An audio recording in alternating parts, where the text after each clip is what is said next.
The screen in front of me glowed neon blue, lines of code scrolling faster than most people could blink. My fingers flew across the keyboard, each keystroke a calculated move in the game I played best. Hacking wasn't just a skill, it was an art. And I was the best. The mission was simple: infiltrate the security systems of a high-profile company, create enough chaos to distract their cybersecurity team, then vanish before they could trace me. A job like this was child's play, but the payout was good. What I didn't know: the company belonged to him. Leo. The name alone sent a shiver down my spine, though I'd never admit it. A mafia boss, ruthless, feared, an alpha whose reputation was carved in blood and whispers.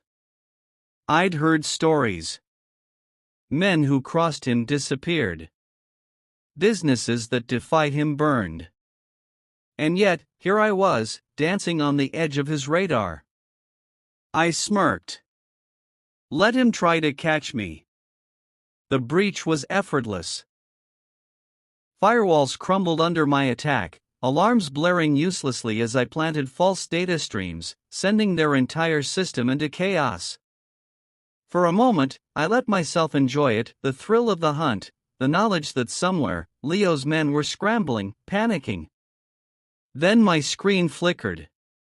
A warning flashed: unauthorized access detected. Not from me. From them. My breath hitched. They weren't just tracking the breach. They were tracking me. I slammed my laptop shut, heart pounding. Too late. They had a trace. Hashtag the basement. I didn't know how they found my safe house. 1 second, I was packing my gear, ready to vanish. The next, the door exploded inward. Men in black swarmed inside, guns raised. I fought, of course I fought, but there were too many. A sharp pain exploded in the back of my skull, and the world went black. When I woke up, cold concrete pressed against my cheek. The air smelled damp, old, basement. My wrists were bound behind my back, ropes digging into my skin. I groaned, forcing myself up onto my knees. Then I saw him. Leo. He lounged in a chair across from me, watching with the lazy intensity of a predator. Tall, broad-shouldered, his dark hair swept back, revealing sharp, calculating eyes. An alpha's presence rolled off him in waves, thick and suffocating. My instincts screamed at me to submit, but I clenched my teeth.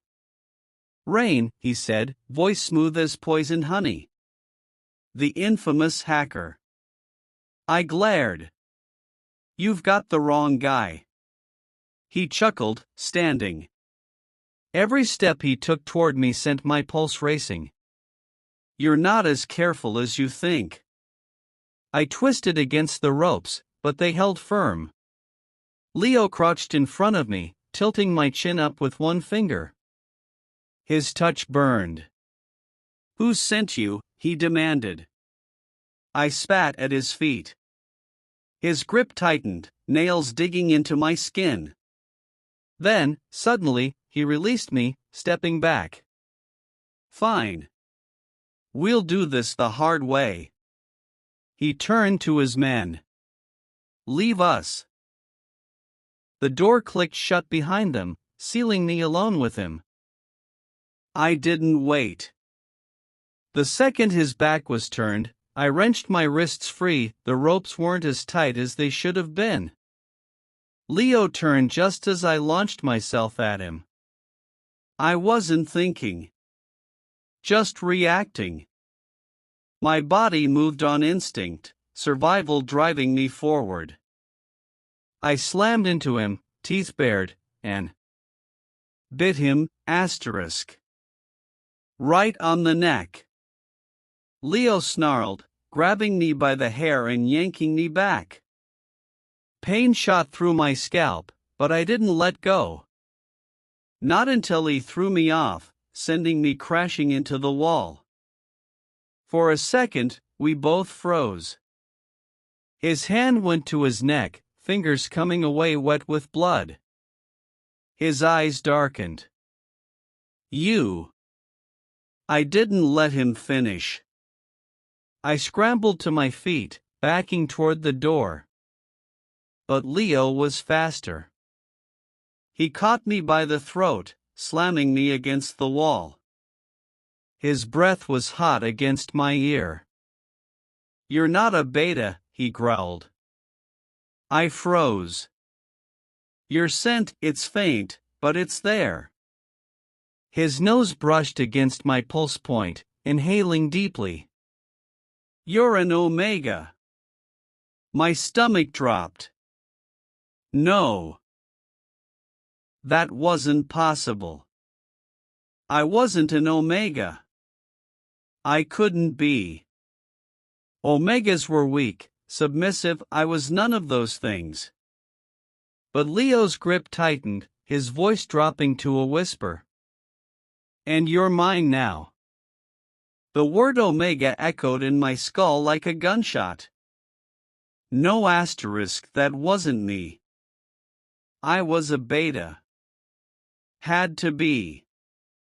Betas didn't go into heat. Betas didn't submit. Betas didn't have alphas looming over them, scenting them like prey. But Leo's grip on my throat didn't loosen, his thumb pressing just hard enough against my pulse to remind me he could crush me if he wanted to. "You're wrong," I hissed, baring my teeth. "I don't have a scent." A slow, dangerous smile curled his lips. "You do. Faint, like you've been suppressing it. But it's there." His nose brushed my jaw again, inhaling deeply. "Sweet. Like burnt sugar and something sharper, gunpowder, maybe." I jerked back, but the wall behind me gave no escape. "Fuck off." Leo chuckled, finally releasing me. I sucked in a sharp breath, rubbing my throat as he stepped back, watching me like I was a puzzle he was halfway through solving. "Who sent you to hack my systems?" he asked again, tone casual, like he was asking about the weather. I stayed silent. He sighed, running a hand through his hair. "Rain, I don't want to hurt you." "Could have fooled me," I muttered. "I could," he agreed, voice dropping low. "I could make it hurt so much worse than a few bruises." His gaze flicked to the bite mark on his neck my bite. "But I won't. Not if you cooperate." I scoffed. "What, you're offering me a job now?" "Yes." That shut me up. Leo turned, walking toward a small table in the corner of the room. He poured himself a drink, the amber liquid swirling in the glass. "You're good. Really good. My men have been tracking you for months, but you slipped through every time. Until tonight." I clenched my fists. Months? They'd been watching me that long? "I have use for someone with your skills," he continued, taking a sip. "And you? You don't strike me as the type who enjoys working for petty criminals. You like a challenge." He wasn't wrong. Most of my jobs were for underground syndicates, corrupt politicians, people who paid well but had no real power. Leo? He was different. The kind of man who built empires in the dark. "Still. Why the hell would I work for you?" Leo set his glass down. "Because the alternative is me letting my men take their frustration out on you. And trust me, Rain, they are frustrated." I swallowed. He wasn't bluffing. I'd seen the way his men looked at me when they dragged me in, like they wanted an excuse to break me. Leo stepped closer again, his scent wrapping around me, dark and oppressive. Work for me, and you get protection. Resources. Jobs that actually mean something. His voice dropped to a whisper. Or refuse, and find out how creative I can be when I'm pissed off. My heart hammered. I wasn't an idiot. This wasn't an offer, it was a threat wrapped in pretty words. But the worst part? I was considering it, asterisk. A week later, I sat in the back of a blacked-out SUV, Leo beside me. You're sure this will work? He asked, eyes scanning the blueprints in his hands. I rolled my eyes. No, I'm just risking my life for fun. His lips twitched. Cute. I ignored the way my stomach flipped at that. The mission was simple: break into a rival syndicate's data vault, steal their financial records, and leave without getting caught. Leo needed leverage, and I was the only one who could get it. The car stopped. Leo turned to me, his gaze intense. Remember, if anything goes wrong, you run. My men will extract you. I smirked. Worried about me, Alpha? His fingers brushed my wrist, sending a jolt through me. Don't make me regret this. Then I was out, slipping into the shadows. The hack itself was easy. The alarms died with a flick of my wrist, the security feeds looping harmlessly as I slipped inside. But as I reached the vault, a voice crackled over my earpiece. Rain, abort. They know you're there. Leo's voice. Tense. I cursed, yanking the drive from the terminal. Too late. Boots pounded down the hall. I bolted, ducking into a side corridor just as gunfire erupted. My heart pounded, adrenaline sharp in my veins. I could hear them behind me, close, too close. Then an arm hooked around my waist, yanking me into a hidden passage. Leo. His chest pressed against my back, his breath hot on my neck. Told you to run, he murmured. I elbowed him. I was running. He huffed a laugh, pulling me deeper into the darkness. Come on, little hacker. Let's get you out of here. And for the first time, I let myself trust him. The safe house was small, tucked away in a part of the city even the rats avoided. Leo's men had secured the perimeter, but the air inside was thick with unspoken tension. I tossed the stolen drive onto the table, glaring at him. You said this would be clean. Leo didn't look up from the files he was sorting. It was clean. Until you triggered the secondary alarm. Asterisk me, asterisk, my voice cracked. Your intel was shit. They had motion sensors you didn't even mention. And you should have anticipated it. His gaze snapped to mine, sharp as a blade. You're supposed to be the best. Act like it. I wanted to strangle him. Instead, I grabbed the whiskey bottle from the counter and took a long swig, letting the burn drown the anger. Leo watched me, expression unreadable. After a moment, he sighed. You did good. I nearly choked. What? You got the files. That's what matters. He reached for the bottle, his fingers brushing mine as he took it. A spark shot up my arm at the contact. I yanked my hand back. Leo smirked, like he knew exactly what that touch did to me. Bastard. 2 weeks later, everything went to hell. We were extracting a witness, some accountant who'd gotten too curious about Leo's operations. Simple job. In and out. Then the ambush hit. Gunfire erupted from nowhere, bullets shredding through the alley walls. Leo shoved me behind a dumpster, his body shielding mine as return fire echoed around us. "Stay down," he growled. I wasn't some damsel. I pulled my own gun, firing over his shoulder.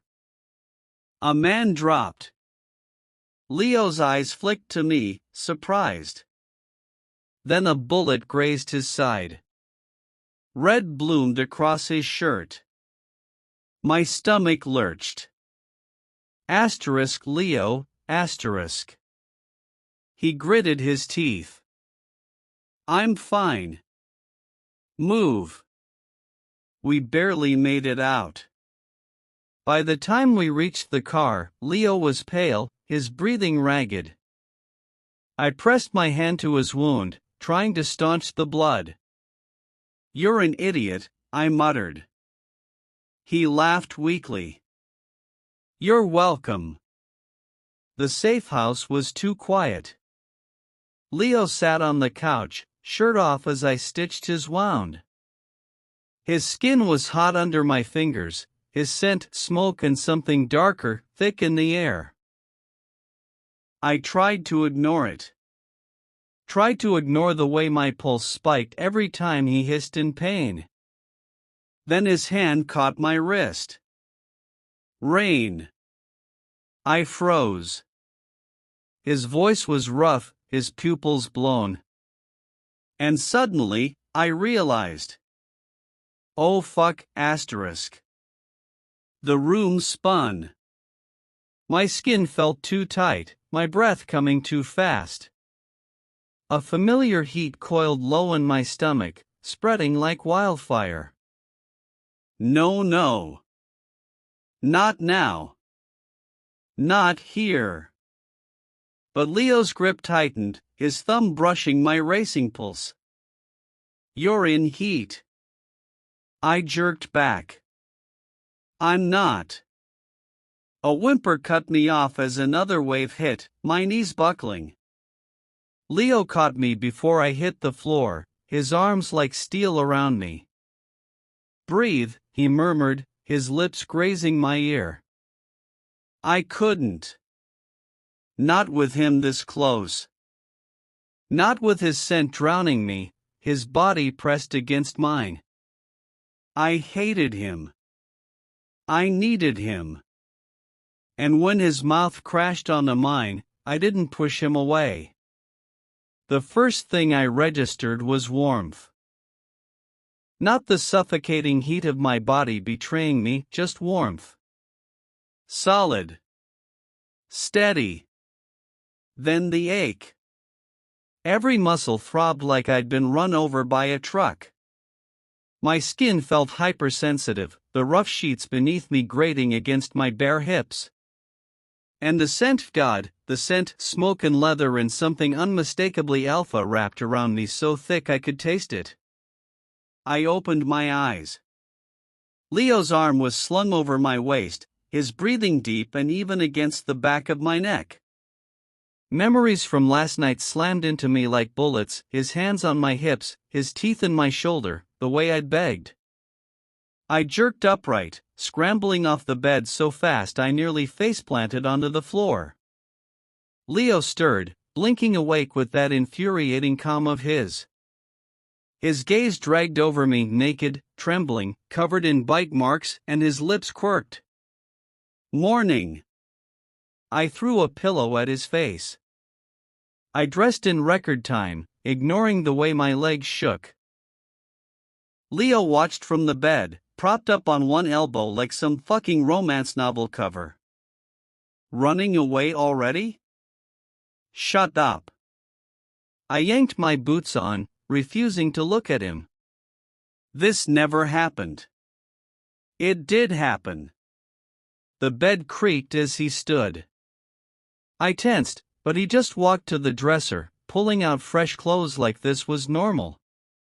And it'll happen again. My head snapped up.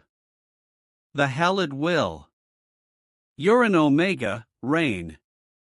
A dominant one, yeah, but your body's still wired for this. He pulled his shirt on, slow, deliberate. Your next heat's in 3 months. You really think you can handle it alone? I clenched my fists. I've handled everything else alone. Something dark flickered in his eyes. Then he was in front of me, crowding me against the wall. Not anymore.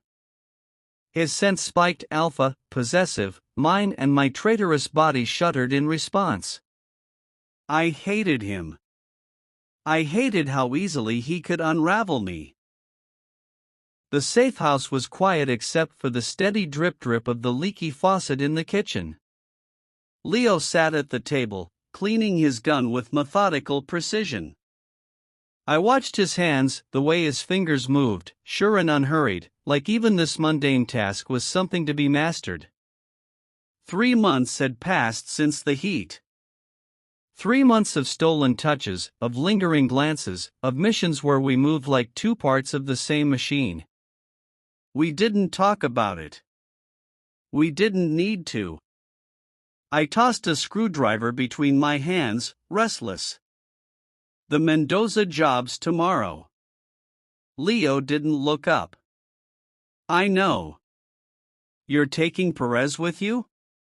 I scowled. He's an idiot. Finally, Leo glanced at me, one eyebrow raised. You volunteering instead? I opened my mouth, then shut it. Because the truth was, I would go with him. Anywhere. And that realization pissed me off. Leo smirked, like he could read my thoughts. Bastard. The Mendoza deal was supposed to be simple. Exchange the counterfeit ledgers for the real ones, walk away. Instead, we walked into an ambush. Gunfire erupted the second we stepped into the warehouse. Leo shoved me behind a crate, his body shielding mine as bullets tore through the air. Fuck asterisk, he hissed, pressing a hand to his side. Blood seeped between his fingers. My stomach dropped. You're hit. Just a graze. But his breathing was too sharp, his face too pale. I didn't think. I never did when it came to him. Grabbing his gun, I fired over the crate. 2 men dropped. A third lunged, and I put a bullet between his eyes. Silence. Then Leo's hand was on my wrist, pulling me to him. You're insane, he muttered, but there was something like awe in his voice. I pressed my palm to his wound, trying to stop the bleeding. And you're a terrible shot. He laughed, then winced. Love you too, asshole. The words hung between us, raw and unplanned. I froze. Leo's eyes widened, like he hadn't meant to say it. Then I kissed him. Not because of the adrenaline, not because of the heat. Because I wanted to. And when I pulled back, I whispered against his lips. Took you long enough, Leo recovered. Of course he did. The man was too stubborn to die. But something had shifted between us. Now, when we fought, his hands lingered on my hips. Now, when we slept, he pulled me close, his nose buried in my hair. And now, when he said I love you, I said it back. The safe house had become a home. Not that I'd ever admit it out loud, but the evidence was everywhere. Leo's favorite coffee mug left half empty on my workstation, the extra toothbrush in the bathroom that wasn't mine but somehow always ended up being used by me, the way our weapons were stored together in the hidden compartment under the floorboards, so thoroughly mixed you couldn't tell where his arsenal ended and mine began. We were sitting on the rooftop of our current hideout, an actual house this time, with 4 walls and a leak-free roof. When Leo's arm slipped around my waist, pulling me back against his chest. The city lights stretched out before us, a sea of twinkling chaos that paled in comparison to the warmth of his body against mine. "You ever think about settling down?" he murmured into my hair, his breath warm against my scalp. I snorted. "You mean like, retirement?" "Something like that." His fingers traced idle patterns on my hip. "Maybe a place with a yard. Somewhere we don't have to check for bugs every night." I turned in his arms to face him, studying the way the neon glow from the city painted his sharp features in blues and pinks. "You getting soft on me, Alpha?" His teeth grazed my bottom lip in retaliation, but his eyes were serious. "Just thinking about the future." 5 years later. The sound of tiny footsteps pounding down the hallway woke me before the first papa. Daddy even reached our bedroom door. Leo groaned beside me, his arm tightening around my waist as 2 small projectiles launched themselves onto our bed. "Morning," yelled Aki, his little hands patting at my face with all the subtlety of a drunk hacker on a caffeine bender. His twin, Ren, was already attempting to climb over Leo like he was a jungle gym rather than a 6'3" former mafia boss. I caught Aki mid-bounce, tucking him against my chest as Leo wrestled with Ren. "What time is it?" I mumbled into Aki's wild curls. "Time for pancakes," Ren declared, victorious in his battle against Leo's half-hearted defenses.